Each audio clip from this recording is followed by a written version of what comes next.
나는 전주시 해안군파 14대손 이한영이다. 우리 가문에는 대대로 종갓집 장손에게만 전해지는 보물지도가 있다. 하지만 선조들 그 누구도 보물을 찾지 못했다. 내가 찾고야 만다.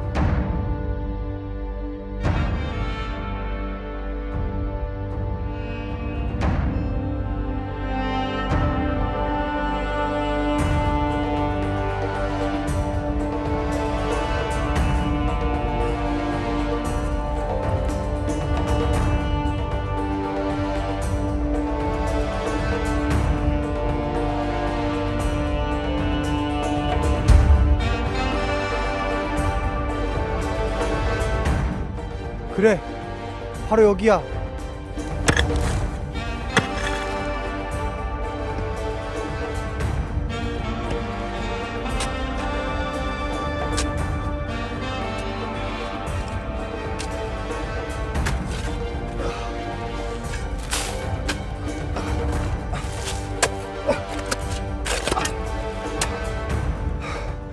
얼마나 높아야 되는 거야?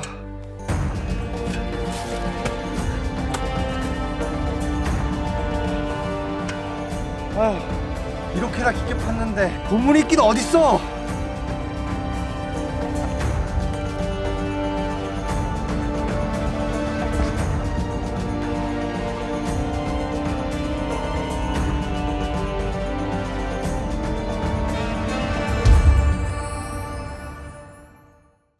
이거 너무 아까워요. 이거 저 은 땅을 파느라고 얼마나 고생했어요. 저 영상 보는 중에 제일 고생한 형제 같아요. 허리까지 팔려면 얼마나 고생했겠어. 여러분, 그렇게 땅을 다 팠는데 조금만 더 팠으면 발견할 수 있었는데 그때 돌아서잖아요. 너무 안타까워요. 여러분, 우리 삶의 모습 속에 저런 게 너무 많습니다. 조금만 더 했으면. 그래서 오늘 저는 소원을 이루는 티핑 포인트, 오늘 이 말씀의 제목인데요, 그 마지막 그 지점, 그게 티핑 포인트거든요. 그까지를 견디지 못해서 그 직전에 돌아서는 거예요. 너무나 아깝단 말이죠. 소원을 이루는 티핑 포인트. 여러분, 오늘 이 아이 3명이 큰 글씨 설교 제목을 이렇게 들고 있습니다. 여러분, 아이의 얼굴을 한번 보십시오. 이 아이 얼굴을 보는 우리들은 다 마음이 맑아질 거예요. 이 아이들의 인생의 미래는 2가지의 가능성이 있습니다. 우리는 가능성의 시대라고 하잖아요. 이 아이들이 어른이 되어서 참 멋진 인생을 그렇게 행복하게 살아갈 수 있는 하나의 가능성이 있고, 또 하나의 가능성은 어른이 되었지만 후회하고 눈물 흘리고 고통스러워하는 그런 잘못된 인생길을 살아갈 수도 있어요. 2가지 가능성이 동시에 존재하는 것이 인생입니다. 여러분, 오늘 우리가 소원을 이루는 비결 티핑 포인트 있는데, 이 소원은 그야말로 이 꿈, 소원은 씨앗입니다. 우리 늘 한 달 동안 주제 여기 디자이어 여기 씨앗이 있지 않습니까? 이 소원, 이 꿈은 우리 가슴 속에 심겨져 있는 하나의 씨앗입니다. 여러분, 씨앗이라는 것은 땅에 심으면 그 다음날 열매 맺는 게 아니에요. 시간이 필요합니다. 오랫동안 땅 속에, 그 어두운 땅 속에 습기를 몸에 품고 시간이 흐르면서 자기 몸이 썩어지면서 어느 날 사기 하나 올라오거든요. 우리는 그 시간까지 땅 속에 씨앗이 있는지 없는지도 모르고 아무 일도 안 일어나는 거죠. 그런데 어느 날 보면은 파란 싹이 올라오기 시작합니다. 그게 티핑 포인트예요. 사람마다 꿈을 안고 있는 것처럼 요셉은 하늘의 해와 달과 별들의 꿈을 품고 있습니다. 이 가나안 땅에서 아버지의 사랑을 받으며 해와 달과 별들의 꿈을 꾸는 그 요셉이 그 꿈을 가슴에 품은 채로 애굽으로 끌려가죠. 형들에게 미움을 받아서 남의 나라 먼 땅으로 그렇게 종으로 팔려가요. 너무너무 안타까운 거예요. 여러분, 지도를 보면 아시겠지만 저 길이 굉장히 멀어요. 근데 출애굽에서 나오는 출애굽길은 40년을 나왔던 길이에요. 40년 방황하면서 그 먼 나라, 낯선 나라로 요셉은 꿈을 꿨지만 당장 그 다음날 그 꿈이 이루어진 것이 아닙니다. 긴 세월 동안 아파하고 괴로워하면서 남은 나라에 가는, 그래서 보디발의 집에 가 있던 이야기를 우리 지난주에 우리 함께 나누었어요. 이 티핑 포인트라는 이 책이 있어요. 2005년, 2006년에 우리나라 말로 번역이 됐어요. 이 원래 티핑 포인트라는 것은 티핑 이론이라는 것이 토마스 쉐링이라는 사람이 자기 논문에 이것을 언급을 했답니다. 이분이, 토마스 쉐링 이 사람이 노벨 경제학상을 받았는데 자기 논문에 토핑 이론이라는 것을 나눴는데 그것을 말콤 글래드웰이라는 사람이 그걸 인용해 가져와서 이 시대에 맞도록 재구성을 한 거예요. 이 말콤 글래드웰은 우리 젊은 세대 사람들이 익숙한 사람 이름이에요. 왜냐하면 그의 책이 유명한 책이 있거든요. 아웃라이어라는 책입니다. 1만 시간의 법칙.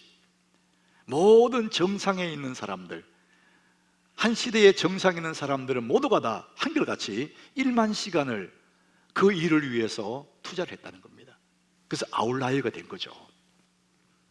이분이 티핑 포인트라는 책을 썼는데 이 티핑 포인트는 이 마케팅 전략에 많이 쓰는 이론이라고 하죠. 그런데 저는 마케팅 전략뿐만 아니라 이 티핑 포인트라는 이 내용 자체가 모든 인생에게 적용되는, 누구에게도 예외 없는 그 이론이 바로 이 티핑 포인트 같아요. 여기 지금 자기 책에서 그 티핑 포인트 설명하면서 이제 허쉬 퍼피 이게 얘기를 하는 거예요. 허쉬 퍼피는 개 이름이잖아요.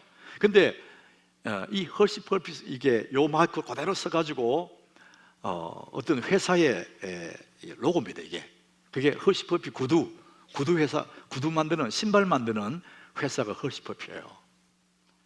제가 신고 있는 이 신발이요, 제가 보니까 허쉬 퍼피더라고요.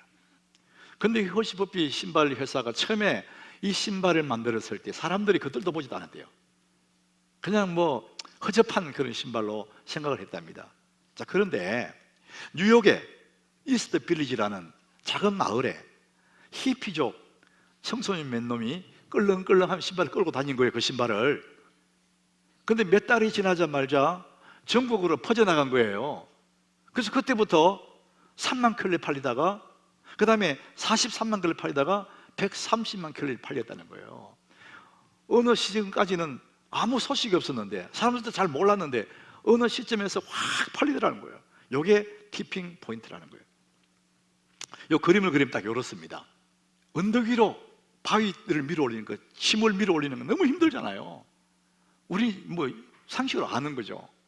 성과도 없고 아무리 밀어 올려도 힘만 들어요. 내가 생각한 만큼 확 올라가지 않아요. 그런데 어느 지점까지 딱 올라가면, 이 지점까지 딱 올라가면 이때부터 그냥 확 내려간다는 거예요. 쉽게. 굉장한 결과도 있고, 이게 티핑 포인트라는 거예요. 이것을 좀 더 평면으로 그리면 이겁니다. 이게 티핑 포인트 설명하는 이 그림이거든요. 처음에는 표시가 안 나요. 막 노력했는데 애를 썼는데 아무 효과가 없는 것 같아요. 그 사람들이 여기서 많이 주저하거든요. 야, 왜 이러지? 왜 이러지? 그만둘까? 좀만 더 해보고, 좀만 더 해보고. 그래서 아무래도 표가 안 나요. 좀 더 해보자. 표가 안 나는 거예요. 여기서 사람들이 많이 그만두는 거예요. 근데 참고 가다 보면 어느 날 요 시점에 오는 거예요. 여기 티핑 포인트예요. 이때부터 갑자기 확 올라가는 거예요. 저는 이 티핑 포인트 이론을, 이 도표를요, 우리 지난주부터 함께 나눴던 요셉에게 적용해 보니까요, 요셉의 인생이에요. 요셉은 정말 사랑받는 아들로 태어났어요. 채색 옷을 지어 입고 정말 꿈 많은 사람으로 살아요. 그리고 그 꿈을 형들에게도 얘기하기도 하고, 그렇다고 해서 그 다음 날부터 그 꿈이 이루어진 게 아니에요. 수많은 어려움들이 기다리고 있습니다. 형들에게 팔려가요. 웅덩이에 던져지고 남은 날에 팔아버려요. 감옥에 들어갑니다. 종살이 합니다. 아니, 꿈을 꾸는데 그 다음날 뭐 된 게 없어요. 점점 더 나빠져요. 아무리 생각해도 그만두고 싶어요. 점점 나빠지는 쪽으로 간단 말이에요. 자, 이럴 때 사람들은 생각하는 거예요. 돌아가 버릴까? 그만둬 버릴까? 포기해 버릴까? 감옥에서 도망을 간다든지, 아이고 뭐 내 종 주제에 주인의 아내의 유혹에 그냥 되는 대로 살아버릴까? 얼마든지 옆길로 갈 수 있는 길이 많이 있었어요. 왜? 너무 어려우니까. 근데 마지막까지 견뎠더니 어느 날 감옥에서 티핑 포인트 되는 거예요. 쫙 올라가는 거예요. 그래서 인생 사막에 도착을 하는 거예요. 우리 인생은요, 단막이 아닙니다. 우리가 오늘 어렵고 힘든 것을 사람들은 견디지를 못하는 거예요. 여러분, 그런 가운데서도 기억하십시오. 여호와께서 요셉과 함께 하십니다. 여러분, 하나님이 요셉과 함께 하셨는데 요셉은 이미 하나님께 가고 이 세상에 없습니다. 그러나 그 하나님은 여러분 하나님인 줄 믿으시길 바랍니다. 요셉의 하나님 지금 여러분과 함께 하시는 걸 믿으시길 바랍니다. 하나님 여러분과 함께 하십니다. 그러면은 여호와께서 요셉과 함께 하시기 때문에 그는 범사에 형통한 겁니다. 이게 너무나 중요한 거예요. 겉으로 볼 때는 팔려가고, 겉으로 볼 때는 종이고, 겉으로 볼 때는 감옥의 죄수에 불과하지만은 그 배후에 요셉의 그 이면에는 하나님이 요셉과 함께 하셨다는 거예요. 그게 너무나 중요한 것입니다. 여러분, 오늘 읽은 본문 말씀의 핵심이 23절이에요. 간수장이 이 사람에게 뭘 맡겨요. 우리 23절을 같이 한번 읽어보겠습니다. 간수장은 그의 손에 맡긴 것을 무엇이든지 살펴보지 아니하였으니 이는 여호와께서 요셉과 함께 하심이라. 여호와께서 그를 범사에 형통하게 하셨더라. 여호와께서 요셉과 함께 하심이라. 야, 저는 이 그림을 한번 보세요.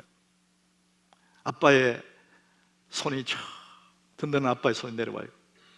아들 어린 아이는 아빠의 손가락을 탁 잡고 있어요. 아빠는 지금 손을 펴고 있지만은 여차하면 아이를 확 잡을 거예요. 이 아이가 아빠의 손을 잡고 있어요. 얼마나 든든하겠어요. 요셉은 지금 감옥에 와 있어요. 앞이 안 보여요. 내가 감옥에서 나갈 수 있을까? 끝이 없어요. 그럼에도 뭐가 살아있다? 관로 비워놔서. 그럼에도 뭐가 살아있다? 따라합시다. 그래도 꿈은 살아있다. 그래도 하나님은 살아계신다. 내 형편이 어렵다고 해서 꿈이 사라진 게 아니고, 내 형편이 기가 막히다고 해서 하나님이 안 계신 게 아니에요. 여러분, 하나님의 손을 잡고 계시기를 바랍니다. 그러면 여전히 하나님이 살아계시고, 나는 비록 어렵다 할지라도 나는 그래도 내 꿈은 내 속에 살아있는 거예요. 하나님이 요셉과 함께 하심으로 그가 형통한 자가 되었다는 거예요. 여러분, 형통이라는 것은 뭐 어떻게 잘 되는 게 형통이 아니에요. 하나님이 함께 계시면 형통한 줄 믿으시길 바랍니다. 하나님 함께 계시면 그 자체가 형통이에요. 여러분, 주님의 손을 잡고 있습니까? 그러면 여러분 형통한 자로 살아가고 있는 것입니다. 저는 이 대우중공업 그 당시 이름이고 지금은 두산인프라코어라고 합니다. 김규환 명장 이야기. 저는 이분의 이야기가 너무너무 마음에 도전이 돼요. 이분이 하는 얘기가 그래요. 지금 하고 있는 일이 너의 인생이다. 지금 당신이 하고 있는 그게 당신의 인생이라는 거예요. 거기에 목숨을 걸으라는 거예요.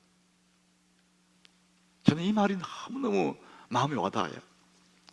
이분의 얘기를 제가 읽어보니까요, 이 사람은 국민학교도 못 다녔대요.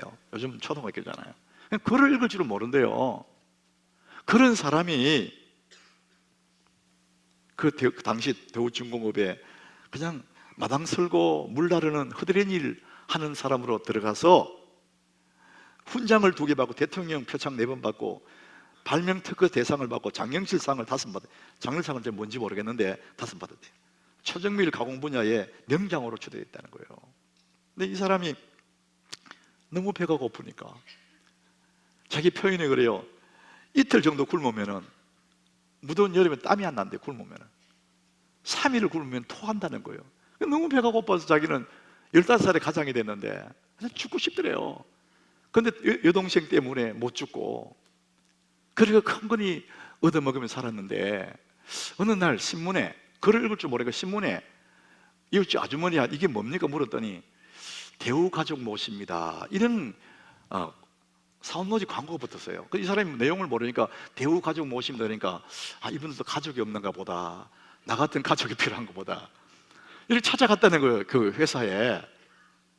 그래서 수의실에서 그런 엉뚱한 소리 하니까 쫓아냈다는 거예요. 거지 같다고 쫓아냈다는 거예요. 아니 내가 꼭 만났다 그랬더니 두들겨 펴줬는데 1시간을 맞았대요. 막 그대로 맞았다는 거예요. 이상한 놈이 와가지고 가족 되겠다 그러니까. 마침 지나가던 이모니 그걸 보고 그 불쌍한 사람 때리지 마라, 그리고 그 사람 좀 받아주라고 그랬다는 거예요. 그래서 그 이모네 그 말 때문에, 걷어주라는 말 때문에 거기에 허드렛 일하는, 물 나르고 청소하는 그런 일로 일하기 시작한 거예요. 이 사람이 너무 기뻐서 새벽 5시에 가가지고 막 물 나르고 청소하고 막 했다는 거예요. 그 회사 사장님이 5시 20분 쉬고 자기 5시에 가서 하고 있다. 어느 날 사장님이 와서 이거 당신 왜 이런 일 하고 있냐고 이렇게 일찍 왔는데 묻더래요. 그래서 그분이 사장님도 모르고 아니 아저씨 누구세요? 그랬다는 거예요. 사장님이 사장님 소리도 않고 이거 누가 시켰냐? 그래 묻더래요. 저는 시켜서 하는 게 아니고 너무 좋아서 합니다. 그랬답니다. 그랬더니 그 사장님이요, 그 다음날 이 기능공 조수로 청소하는 일 말고 그쪽으로 옮겨줬다는 거예요. 근데 거기서 더 열심히 하니까 그 무서운 선배들이, 기능공 선배들이 그들이 막 욕을 한대요. 이 새끼 저 새끼 한다는 거예요. 그렇게 욕을 얻어먹었다는 거예요. 근데 자기를 골탕 먹이려고 이 기계를 퇴근할 시간에 하이타이로 다 닦아놓으라 하더래요. 그래서 자기는 밤새 하이타이로 그 기계 2612개인가 그걸 다 닦았다는 거예요. 밤새요. 그래 몇 달 하고 나니까 이 새끼 저 새끼 하던 사람이 김군 이러더래요. 이제 말이 명칭이 바뀌었다는 거예요. 그런 세월 읽어보면 참 우리가 너무 화롭게 편하게 사는 것 같아요. 자기는 이렇게 말하면 나는 5개 국어를 한다는 거예요. 초등학교도 안 나온 사람이 5개 국어를 한대요. 자기 하는 비결은 욕심 안 내고 하루에 한 문장씩 그냥 외워버렸대. 집 앞에도 붙여놓고 책상에도 붙여놓고 부엌에도 붙여놓고 자기 다는 곳마다 5개 국어를 한다는 거예요. 그러면서 이렇게 얘기해요. 기회가 저에게 찾아온 것이 아닙니다. 제가 제 자신을 위해 준비하고 노력했기 때문에 기회를 만난 것입니다. 무엇을 하더라도 예수님께 기도하는 마음으로 하십시오. 아마 이 사람은 예수 믿는 사람 같아요. 목숨 걸고 노력하면 안 되는 것은 없습니다. 목숨을 거십시오. 여러분, 지금 하고 있는 일이 너희의 인생이다. 그 일에 목숨을 걸어라. 이렇게 얘기합니다. 여러분, 우리는 꿈을 꿨다고 당장에 뭐 되는 게 아니에요. 당장에 무슨 큰 일이 벌어지는 게 아니거든요. 그 세월이 필요한 거예요.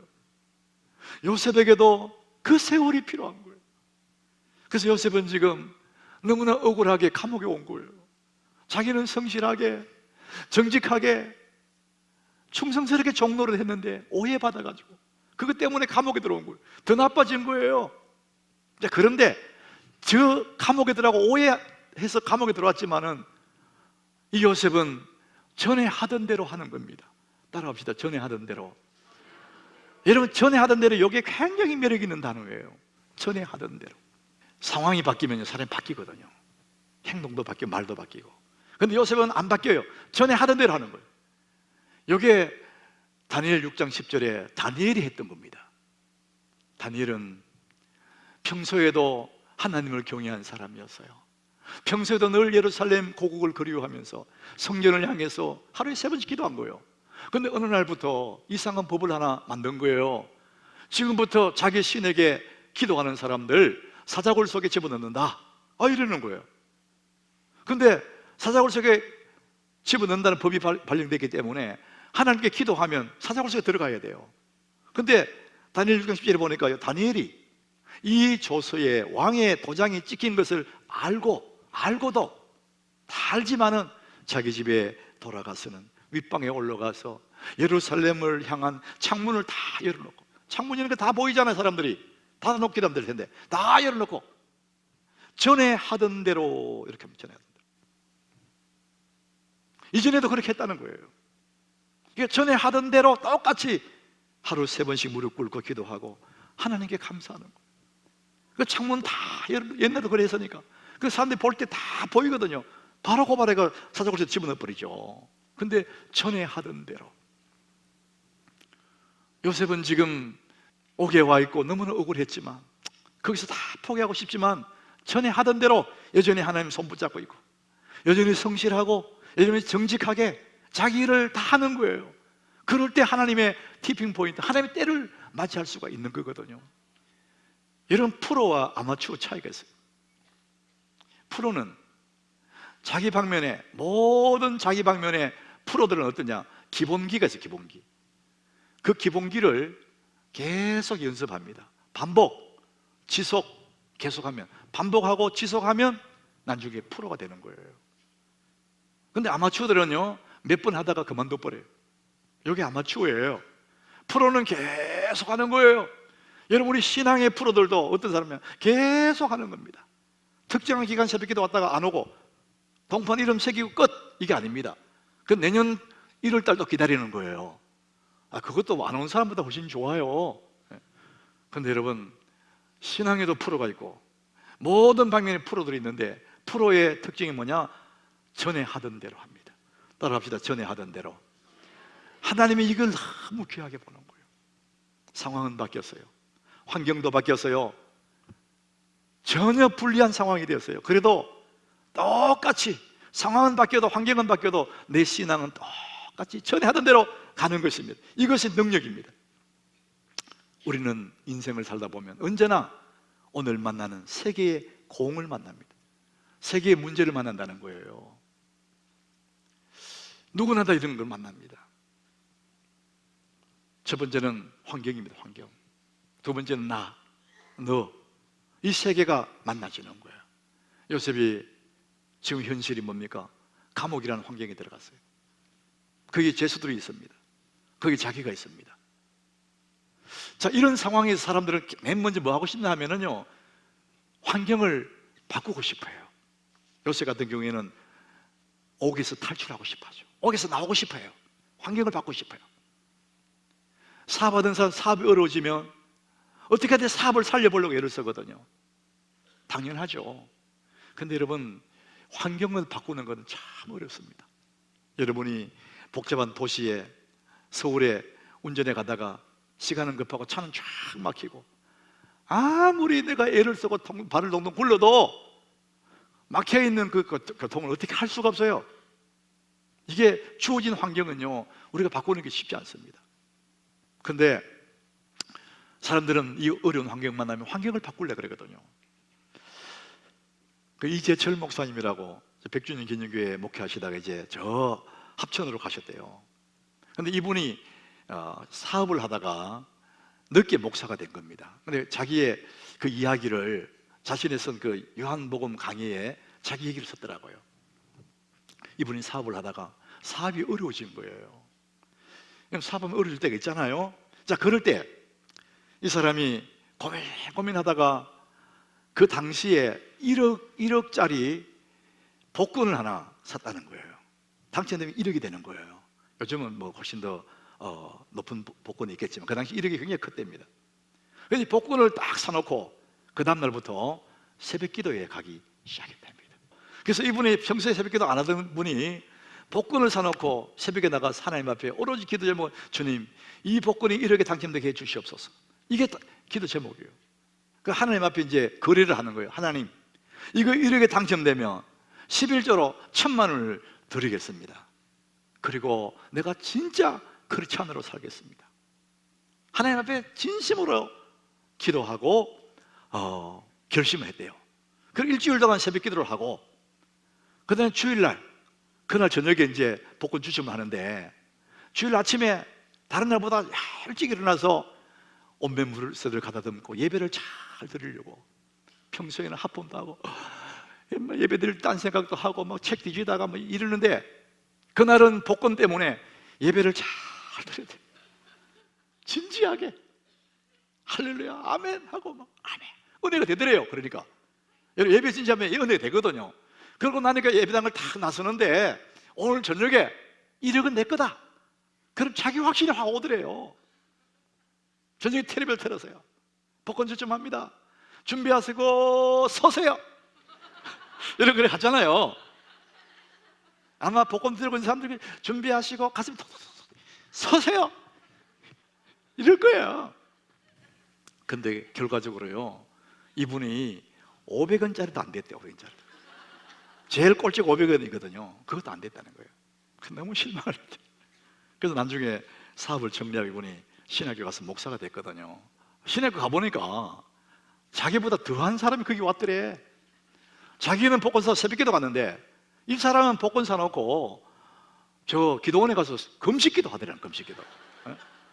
직장인인데 직장 안 가고, 직장 가기 싫어가 직장 가고, 복권 사놓고 금식기도 기도원에서 금식하고 하나님 이렇게 되게 해주십시오. 근데 안 되면은 그 다음에 월요일 날 출근한대요. 출근하고 복권 하나 사고 화요일 날 기도원에 또 금식한다는 거예요. 결국 이분도 500원짜리도 안 됐다는 거예요. 그래서 신학교 왔더라는 거예요. 그러니까 대단한 사람이 신학교 온 거야. 에? 여러분, 저는 복권 사고 신학교 간 거 아니에요. 우리가 어려움을 만나면은요, 그 어려움을 극복하려고, 상황을 바꾸려고 애를 쓰지만은 이런 상황이 바뀌는 것이 쉽지 않습니다. 우리가 또 하나 내 삶의 여정에서 만나지는 환경을 만나지만 또 하나는 너를 만납니다. 저 사람 때문에 내 인생이 안 돼. 직장에 가면 상사가 있어요. 너무 힘들게 하는 상사가 있어요. 그 사장님이 너무 마음에 안 들어. 근데 우리는 그 사람을 바꾸려고 애를 쓰잖아요. 상사 욕하고 사장님 뒤에서 막 욕하고. 여러분, 바꾸실 것 같아요? 여러분, 그거 상사가 대들고 그 사람 바꾸겠다고 사장님한테 대들었다가는 여러분 집에 가라 그래요. 집에 돌아와야 돼. 사람 바꾸는 거 안 쉬워요. 여러분, 사랑해서 만나는 아내, 남편들 바뀌어 집니까? 우리 모든 사람이 싸우는 내용이 그거예요. 내 생각 가지고 내 옳은 생각, 저 사람 바꾸려고 그러거든요. 저 사람 자기 생각 나 바꾸려고 그러거든요. 20년, 30년을 그래도 안 바뀌어요. 그대로요, 그대로. 결국은 우리가 할 수 있는 일, 내가 할 수 있는 일이 뭐냐? 나를 바꾸는 거예요. 환경도 못 바꾸고 사람도 못 바꾸지만은 내 바꾸는 것은 나를 바꾸면 내가 할 수 있거든요. 여러분, 내가 바뀌면은 다 바뀝니다. 여러분, 내 한 사람 바뀌면 다 바뀌는 거예요. 나 이제 주님의 새 생명 얻은 몸, 옛것은 지나고 새 것이 되었다. 밖에 나가면 산천도 초목도 새 것이 된 거예요. 여러분, 내 바뀌면 모든 것이 다 바뀌는 겁니다. 여러분들, 괜히 에너지를, 인생의 중요한 시간들을 세상 바꾸겠다고 돌 던지고 머리 띠매고 사람 바꾸겠다고 악을 쓰고 그럴 필요가 없습니다. 여러분, 일생을 해도 안 바뀝니다. 요셉은 감옥에서 환경 바꾸려고, 감옥에서 나오려고 애쓴 거 없어요. 간수장을 막 욕하고 막 사람들 주변에 막 바꾸려고 애쓴 거 없었어요. 여전히 그는 하나님 손 붙잡고 이전에 하던 대로, 전에 하던 대로 신실하고 성실하고 주님 앞에 이렇게 믿음으로 산 거예요. 그랬더니 하나님의 때가 오는 것이죠. 여러분, 이 그림을 여러분들이 본 적이 있을 거예요. 한 남자가 몸이 너무너무 약했어요. 근데 자기 집 앞에 큰 바위가 자기 출입하는데 방해될 만큼 앞에 바위가 하나 막고 있어요. 그래서 늘 바위를 피해 다니면서 돌아다녀야 돼요.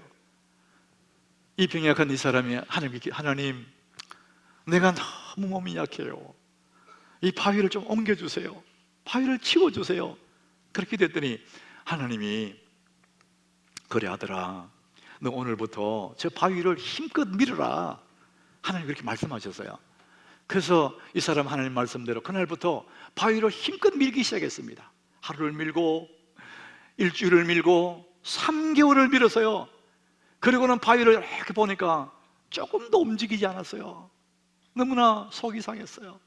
마음이 슬펐어요. 하나님 밀으라 그러는데 왜 안 움직였을까?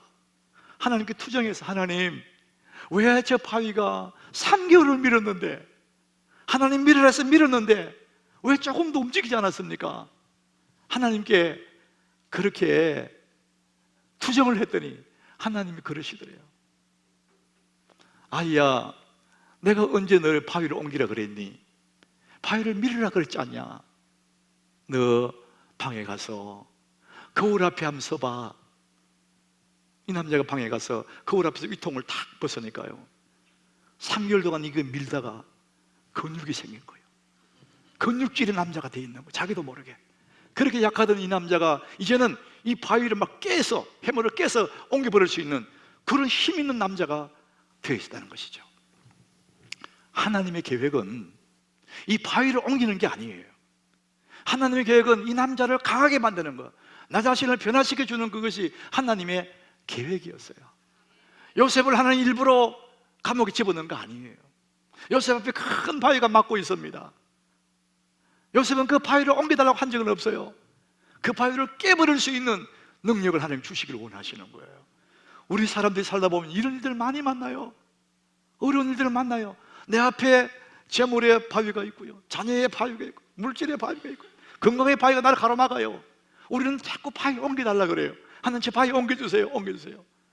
하나님 때로는 옮겨주시기도 하시지만 하나님은 그 바위를 옮겨주시는 것보다도 그 바위를 깨버릴 수 있는 능력을 주시기를 원하시는 거예요. 자, 그런 의미에서 여러분들이 고난을 당할 때, 예기치 않는 어려움을 만날 때마다 그 배후에 하나님의 뜻이 무엇일까? 이거 생각해 보는 거예요. 아, 하나님 이걸 통해서 나에게 주실 하나님 은혜가 있는 거구나. 그럴 때 여러 가지 고난을 만나면은 우리가 오히려 기뻐하라 그러잖아요. 여러분 어려움 만날 때마다 낙심하지 마시고 주님 바라보시기 바랍니다. 하나님의 계획은 나 자신을 변화시키는 것입니다. 자, 그래서 갈라디아서 6장 9절 이런 말씀입니다. 같이 읽어봅니다. 우리가 선을 행하되 낙심하지 말지니 우리가 포기하지 아니하면 때가 이름에 거두리라. 여러분, 하늘에 이 꿈의 씨앗을 심었는데, 열정이라는 씨앗을 심었는데, 강렬한 소원을 심었는데, 이것이 어두운 땅 속에서 자기를 썩여가면서 어느 날 바위를, 그 흙을 뚫고 밖으로 나올 때까지 그 시간 동안 기다려야 되거든요. 열매 맺을 때까지 기다리고 낙심하지 말지니 포기하지 않으면 때가 되면 거두리라. 이 때는요, 하나님의 때입니다. 이게 티핑 포인트거든요. 요셉에게 이 때, 하나님의 때, 우리는 알 수가 없어요. 그때까지 뭐 하느냐? 여전히 하나님의 손을 잡고, 그때까지 여전히 성실과 정직으로 전에 행하던 대로 쭉 가는 거예요. 참고 견디고 여러분 인내하면 하나님의 때가 올 줄로 믿습니다. 여러분, 그때까지 여러분들 인내하시길 축복합니다. 하나님 분명하게 말합니다. 여호와께서 요셉과 함께 하심이라. 여호와께서 요셉과 함께 하심이라. 여호와께서 그를 범사에 형통하게 하셨더라. 여러분, 하나님의 손을 붙잡으시길 바랍니다. 어떠한 상황이 와도, 어떠한 바위가 나를 가로막는다 할지라도 낙심하거나 절망하지 말고 여전히 하나님의 손을 잡고 전에 행하던 대로 하나님의 때를 기다리면 여러분 인생의 티핑 포인트, 하나님의 때가 올 줄로 믿습니다. 하나님의 시간, 하나님의 거룩한 그 시간이 오는 것입니다. 감옥 한가운데서 요셉은 티핑 포인트로 올라갑니다. 그때까지 인내하고 참고 여전히 주님 손 붙잡고 아무 것들이 안 보인다 할지라도 인내하고 인내하면 그날이 오는 것입니다. 여러분, 승리하기를 축복합니다.